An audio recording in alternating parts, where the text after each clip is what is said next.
Take two.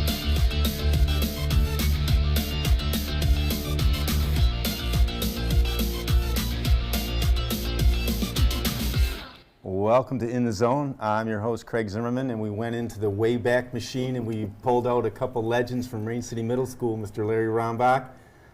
Hello. And Mr. Leonard Goulding. Yes, sir. We'll talk about things here that have gone on, and some will be recent years, some will be a long time ago, and we won't worry if we get right answers or wrong answers because they can cut it up in the room in there somehow. So let's start out with Larry here. And tell us, where were you born and raised, Larry? I was born in Cleveland, Ohio, and 1947, and raised in Cleveland, Cleveland Heights. So you were a Ohio State fan growing up? Yeah. Okay.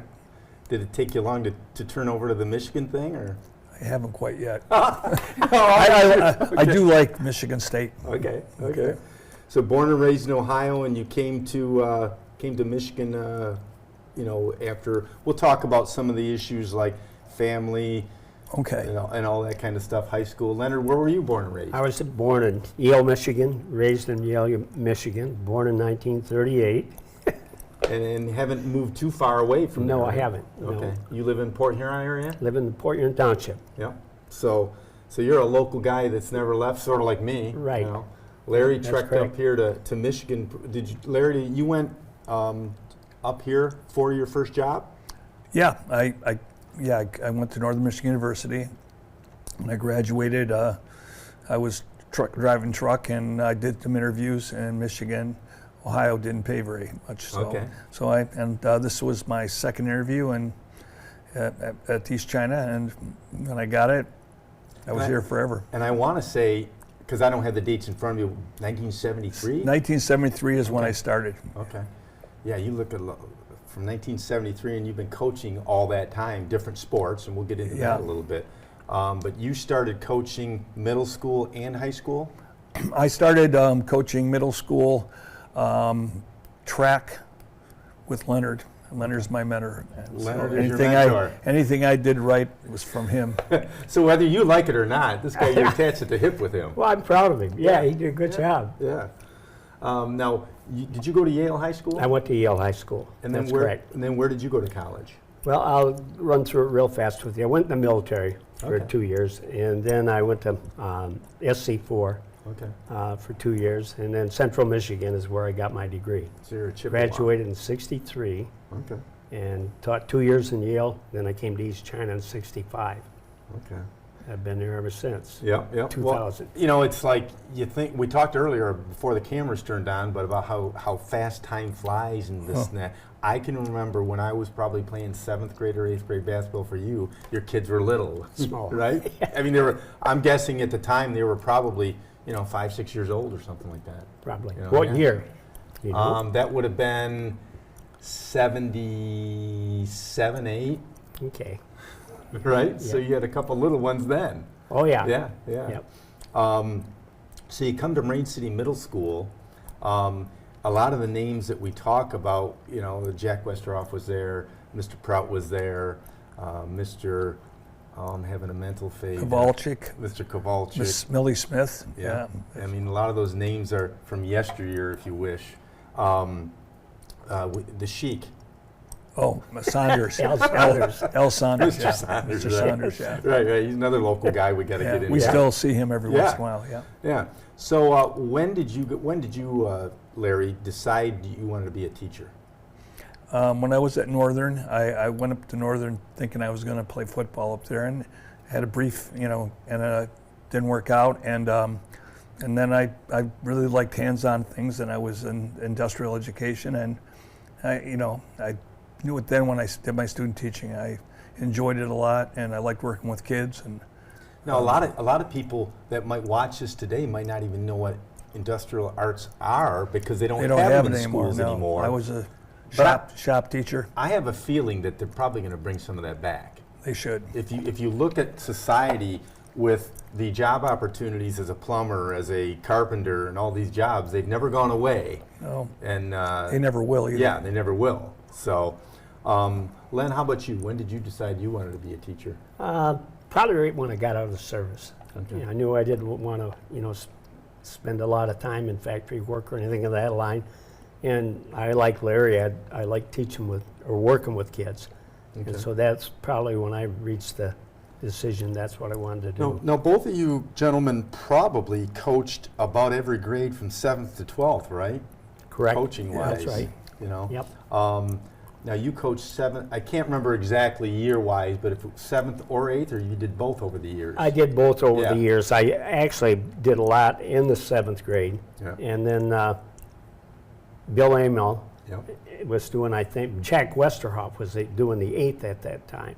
Okay. And then I went on to high school and then back to 7th grade. Right. This gentleman asked me if I wanted the 8th or the 7th, and I said I'll go back to where I started because I really enjoyed the middle school. Yeah. And I like teaching, or trying to teach anyway, or coach, Yeah. however you want to word it, the fundamentals, and Yes. hoping that they would get good fundamentals. We were fortunate. We had good coaching staffs. Yes. Well, I think if you look back to the days, say the 70s, 80s, 90s, 2000s, I should say, there was more longevity back then than Yes. there is today. And it's not, we're not saying anything negative on some of the coaches today, but it seems as though it's tough to get coaches to stick around like when you guys did. Well, what you mentioned is true, because when I first came there, Larry probably the same way, you had to wait for a coaching position to open. Right. And now there's positions that they're constantly looking for somebody that will do it. Right. Whether- And they're looking from and there's no age limitation. yeah, and they're looking from outside the ranks of teaching in a lot of Exactly. cases because Yep. they're not getting a lot of teachers that want to coach. Well, a lot of teachers, the requirements to teach nowadays have become stricter and tougher, and they ask a lot of the teachers, and it's hard to work that into their schedule, and that's why they go outside of the teaching. Sure. So let's talk about middle school basketball. How many years roughly, Len, did you coach middle school basketball? Ooh, probably back and forth with girls and boys, probably 30 years. Yeah, 30 or years. better. And you won't see that today. You Maybe will not. 35. Right. And that's not counting your he was a state champ, but Right. Well, we're going to go over that. Yeah, but, so, defining moments as a coach, the one thing that obviously that I knew that was, a list to talk about was the state championship basketball team in 1976. Correct. Right? Yep. Okay. That was probably what I would consider the infancy of girls basketball at that level, correct? Right. That era, Yeah. not that specific year. So talk about the process of going through the districts, regionals, semis. Do you think that if I had a Wayback Machine and could have interviewed Len Goulding during the season, did you think you had a team that was capable of winning a state championship? I was pretty sure that we had a lot of talent, Okay. but there was a lot of pressure by the media. They would want me to come out and say, yeah, we're going to win the state championship. And my feelings were there's a lot of great teams out there in the state, and you got to get some good luck along the way. Right. But I knew we had a good basketball team, and I was fortunate. My way I usually phrase it is, if you go into a race and you got the right horse, you're going to win. Yes. I was fortunate enough to have the right horses, and Yeah. I think anybody could have did the same as I did. Yeah.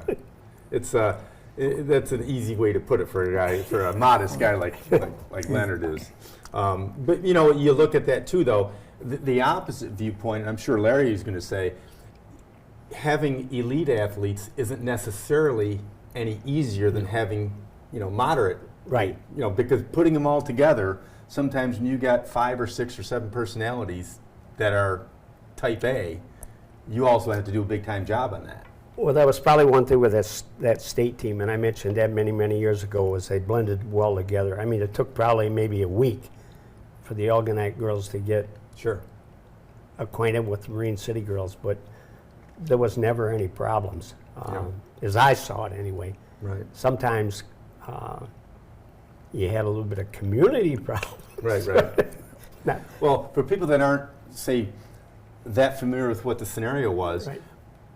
a year or two before that, Marine City did not have sports because of a millage election going down. Yeah. Some kids went to Marysville, Algonac, St. Anchor Clair, Bay. Anchor Bay.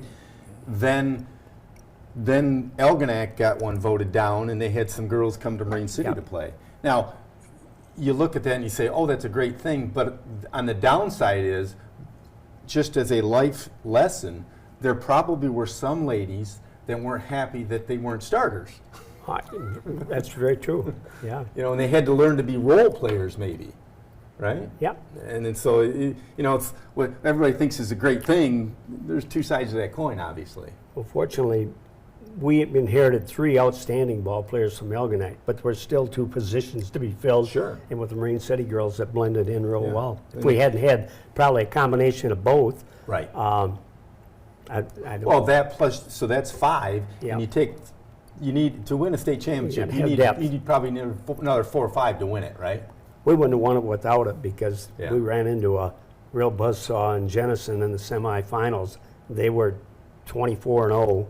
We had beaten Fenton in the quarterfinals. They were 19-0. And Jenison we took them into overtime. We got fortunate. We had a last-second basket, came from 5 points down with about, I would say, probably 2 minutes to go. And then we put them away in overtime. But Yeah. if we hadn't had the depth, we Right. fouled out Grote and Debbie Brown, 2 of the starters, key starters. Right. And then I had to beg on the bench, you're going to go in the game, and not me, not me, not me. Right, right. I said, you can do it, and they did. It's like turning up the heat on the burner, right? Yes. I mean, yeah. Yeah. So, Larry, defining moments in your coaching career, are there any that stick out in your mind? Well, I coached mostly JV. I coached varsity football with Jerry Workney for 3 years, and we had some really good teams. Your brother was key in one of those teams, and JV I had some really good kids, and then and I went from JV to 9th grade, and I had the state title team in 8th grade of Brendan Kay, and those kids, Zach and Joe Batchelor, Wesley, Joe Wesley, Johnny Lischik, Yeah. and they were super kids, and I was fortunate to be able to coach them. We weren't as successful as they were later on. Sure. But they were eager to learn, and they were. That was a really great team. There are a lot of teams, and then in track, I've been fortunate. I've had a couple of state champions. Yep. Sal Tranquita in the high jump, and then just recently Lindsay Gerard in the long Explain jump. that one to people. The Gerard girl, she didn't take 5th or 6th or 7th to get a state championship banner or medal or what. She took 1st. She took 1st, and she was last year. She was 5th, but she's also she's a national championship in gymnastics, and when you go to the if you were at the track meet, the shortest long jumper there was Lindsay. That is incredible. But she's very determined, and she just and she did it all on the very last jump. Is that right? Yeah, she's had better performances in earlier jumps, but then she just made it into the finals on the last jump, and then she got 3 more jumps, and then she had I think it was a 16.8, and some girl jumped a 17.4, and that looked like that was going to be the state title. Almost. Yeah. And Lindsay had never hit 17 before, but she dug down and she had a 17.7. Is that right? Yeah. She's What was her personal best before that? before that meet, 16.10. Wow. I mean, I'm no long jumper, but that's got to be That's good. astounding as a coach to see somebody. Oh yeah. It's my hair standing up on my arms. It's, Yeah, she always Wow. surprises. I mean, and she's a very busy girl because she does the gymnastics, and Sure. and takes up a lot of time. And then she comes in and she practices when she can. She always practices hard. I have another girl, Carly Frank, who is an excellent volleyball player, does the same thing. She went to state. She got a 5th in the high jump. And so, I've been fortunate enough to have the athletes, like Coach said, sometimes you got the Yep. horses. You got to ask him, Craig, about his 1992 track team. 1992 Oh, track our- team. Okay, let's hear about Our, that. well, our track team, not my track team. We coached together. We coached girls varsity track for 10 years, and Okay. we took the program and over, and we had some great girls back then. And he coached the distance runners and most of the running distance from quarter mile on up, and I did the field events, and I did the sprints, and he did most of the relays, and we went down there, and that was before they did the state titles for a team event. Okay. They just we had all our relays finished in the top 6. Two of them, the mile relay and the 2 mile relay, finished second in the state, and we were 4th in the state. And I mean, we weren't, and we had to go and Algonac had a regional on Friday night, and Oh, okay. it was a beautiful night. And why it happened, the dividing line was Algonac Marine City, Oh, really? and we had to go to Caro. Oh. Wasn't it Caro? Yeah. I'm pretty sure it was. Yeah, and it poured, and we had a run against. We finished second to Flint Beecher. Okay. But in a state meet, he was actually only 1 point out of third, because Hillsdale was 1 point ahead of us. I think we scored 25, they scored 26, and Flint Beecher, I think, was the state champion. Now, track is one of those things that I think is like the unsung hero from the aspect of coaching. People, on the outside, they'll think, oh, the kids just go and run and da-da-da-da, but it's like, I know from talking to people that coach it, there's a lot of strategy involved as a team sport about knowing where to put your strengths and, because, Right. you're scoring points.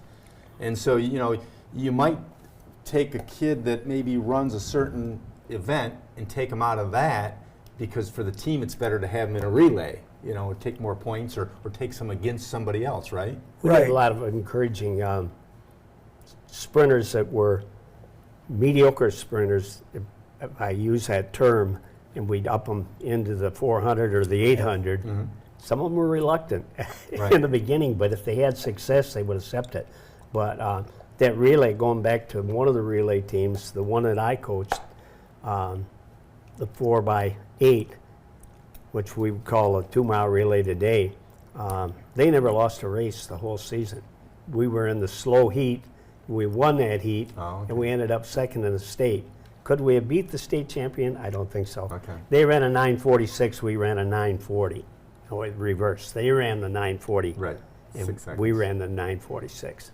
Right. But- Well, I mean, and it's like you said earlier about the right horses. I mean, Yeah. sometimes just pure athleticism takes over. They And were wins it very back. versatile. We could put them anywhere from Yeah. half mile, down to the quarter mile. They were all good quarter milers, but that was Heidi Ester's. Heidi could even run the 200. She was Yeah. pretty fast. But Yeah, So 200 up to a mile? yeah. oh yeah, That's pretty versatile. Yeah. She didn't like it when, Yeah. we would take her and put her in the mile, but many times we did because we needed points. But she would run the mile on that day, but she probably preferred I would say probably the 200 or the 400. What yeah. would you say?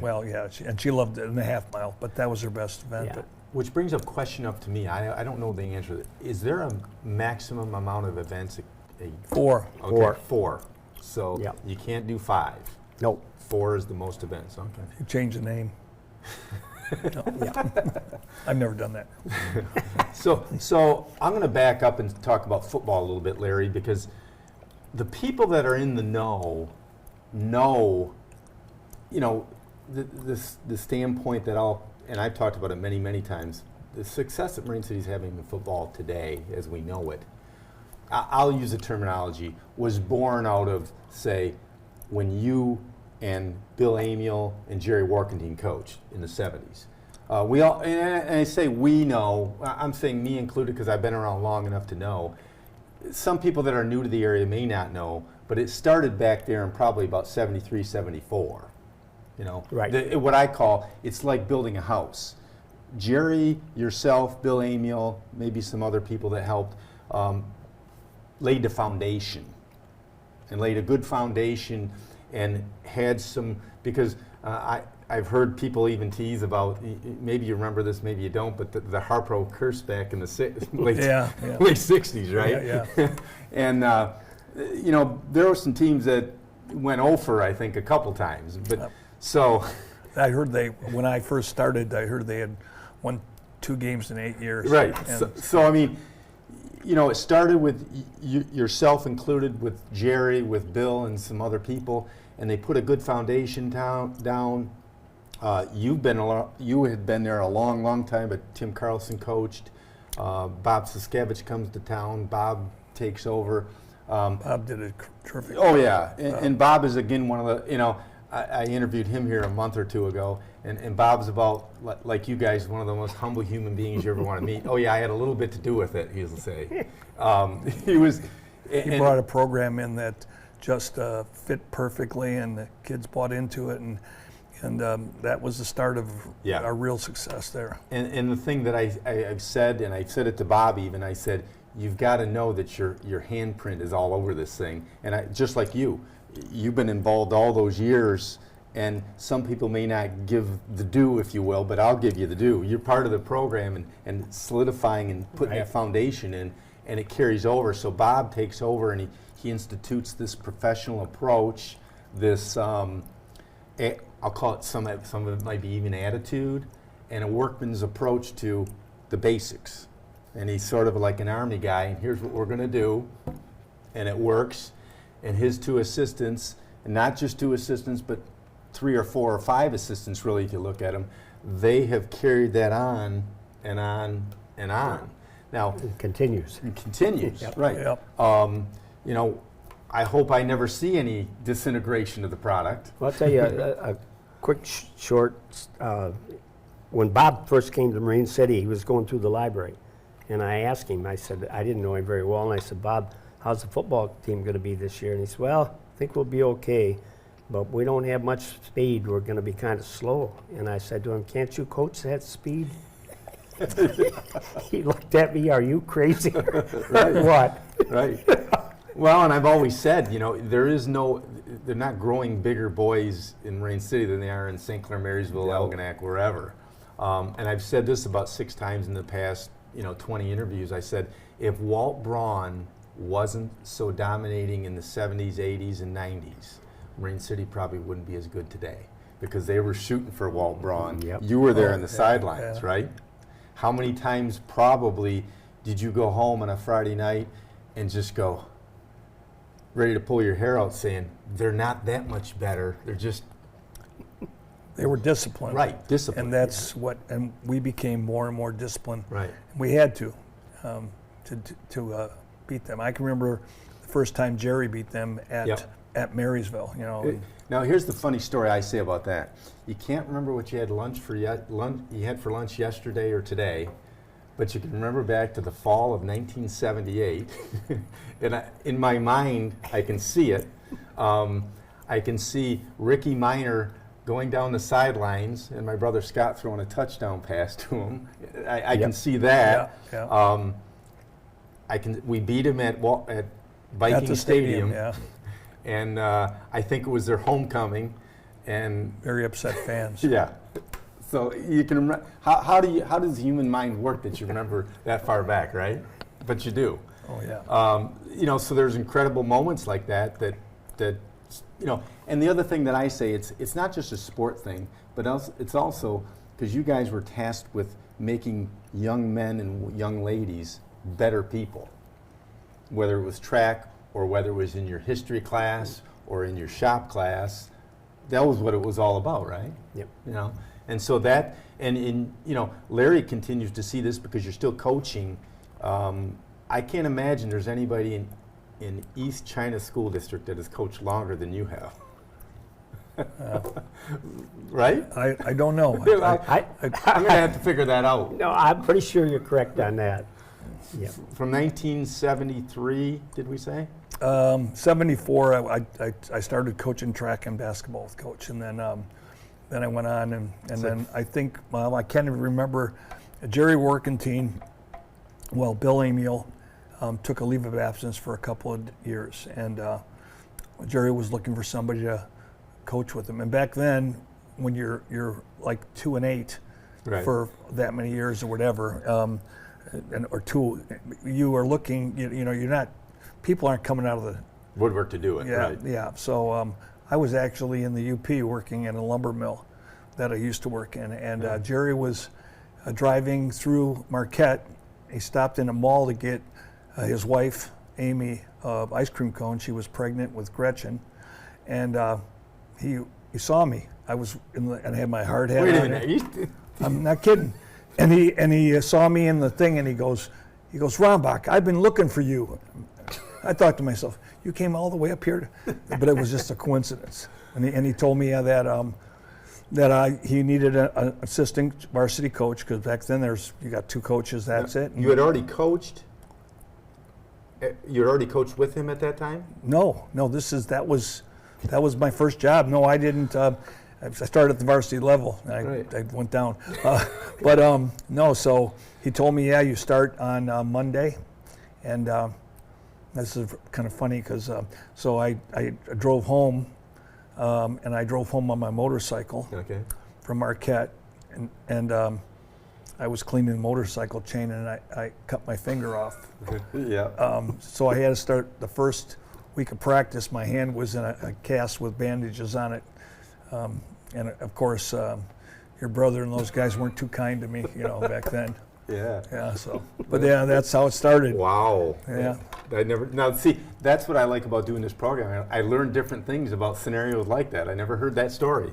Can't believe I didn't hear that. I can't believe you haven't heard that. Yeah, I never heard that one. Now I have a story for you that my wife cringes when I say this. Talk about doing the right thing, and talk about coaches and teachers trying to teach the right thing. Remember back to the days when teachers had paddles, okay? And I still say that I learned a lot in middle school. I got to paddle once from Larry Rombach, but I learned that I didn't get it a second time, right? I don't remember. Well, that's fine. No, I used to make. I was a shop teacher, so who do you think made them for the other teachers? Well, he learned from Bill Wayne Lonis, because Bill was the first engineer down there, I think, that introduced the paddle. He would make you one, so you had in the classroom. I borrowed Bill Emil's. Okay. Now I do remember that I think Kenny Osterlin got a two-handed one once, but we won't go there. Any further defining moments as, say, a track coach? Well, the one thing I will mention, the football's been super successful, but the track program has been very successful, and I think it's hand in hand. When one sport does well, it benefits all the other ones, and our girls' sports have been really successful. And the track teams have been both of our track teams were league champs last year. One was in the dual meets, and we've done that. And we're not in the smaller division. We're not in the gold. We're in the blue. We were actually in the white for a while, and we were like against some of these teams with the 2,000 kids, and we would hold our own. And so I'm very proud of the kids that we have. There's another guy I got to get in here, and he said he would, but I just haven't gotten around to him yet. It's Joe Forgetto. Yeah. Because Joe has been, and I want to say close to 20 years, a JV coach for football, and he's done track for just about as long. Pretty close.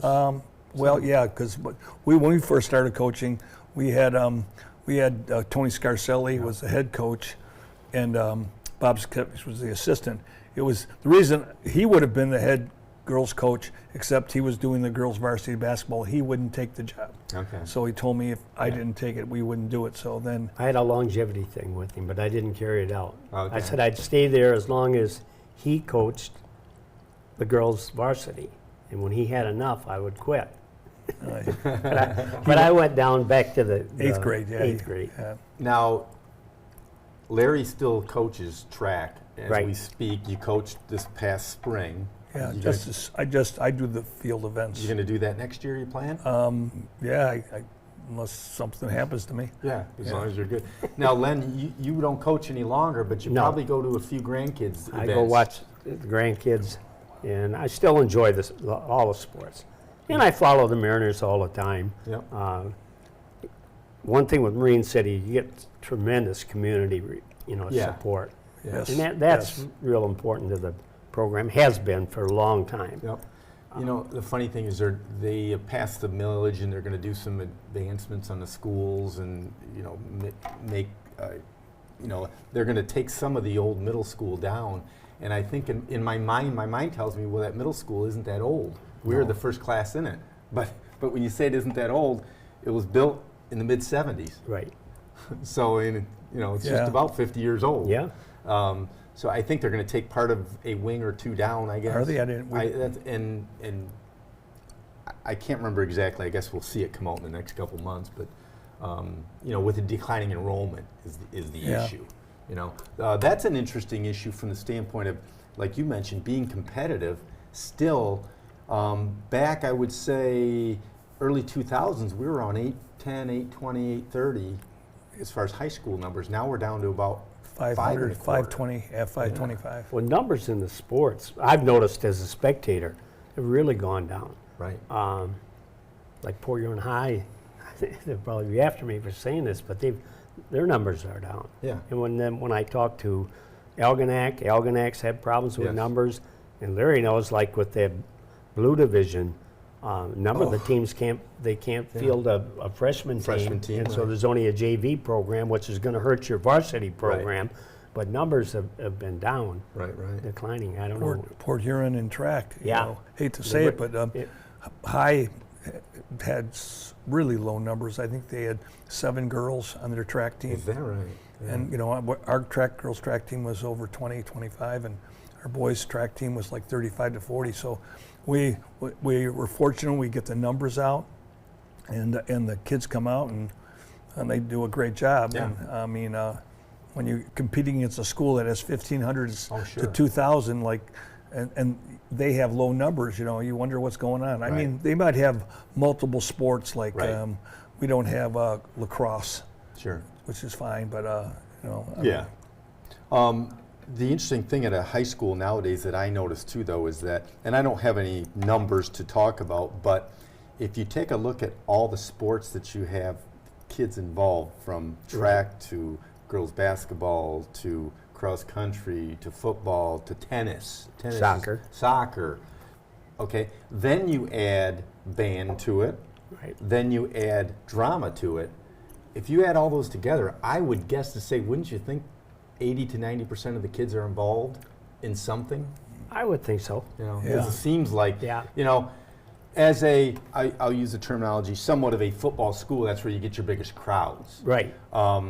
What I noticed is that there's a big band and a lot of kids involved in band, and they're practicing probably today. and they do a great job. And they do a too. great job. Great job, yeah. And then like Jay McCullough too with drama, I didn't Yeah. realize till my son was involved in one of the plays of how many kids are involved in that. Right.